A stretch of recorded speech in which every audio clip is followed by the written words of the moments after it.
So I get asked this question a lot, which is, Scott, like, what's my favorite language pattern using conversational hypnosis? And it all comes down to this.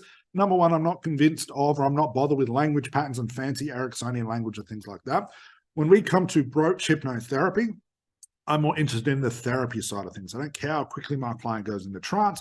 I don't care how deep they go. I don't care about any of those things. It's what questions can I ask that actually promote some sort of therapeutic breakthrough. And all in all, guys, all comes down to this. As soon as my client sits in front of me, the number one question I can ask, which is, what's the problem? And I've talked about this before. It's the only question you should be concentrating on, because from there, your client's mind can go in a myriad of places. And the myriad of places it's going to go is in the unconscious mind. Thus, your client goes into trance. We all know trance exists unconsciously.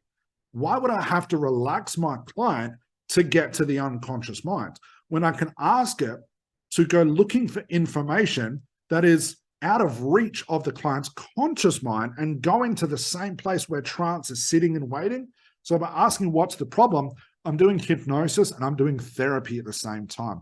I'm trying to find out the conclusions. I'm trying to find out what a client wants. I'm trying to find out what a client needs, why they have the problem, all from going into that trance place.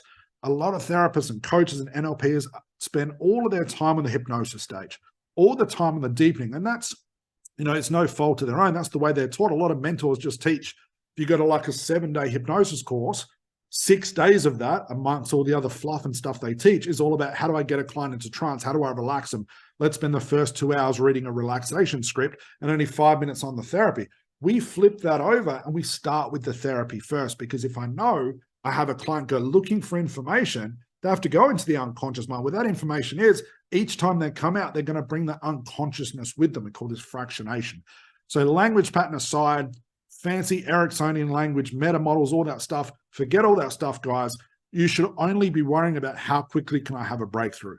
Hypnosis happens as a byproduct of great therapy, but everyone does the hypnosis first, then the therapy. What I would rather do is do the therapy, and the hypnosis becomes a byproduct, becomes unnecessary, because as a result of a client doing therapy on themselves, us guiding them through the therapy, they had to go into those trance places anyway. So I'm killing 2 birds with 1 stone, guys. So my favorite language pattern, if you do want to know it, write it down. Advanced conversation hypnosis, whatever you want to call it. What's the problem? That's my go-to language pattern every single time.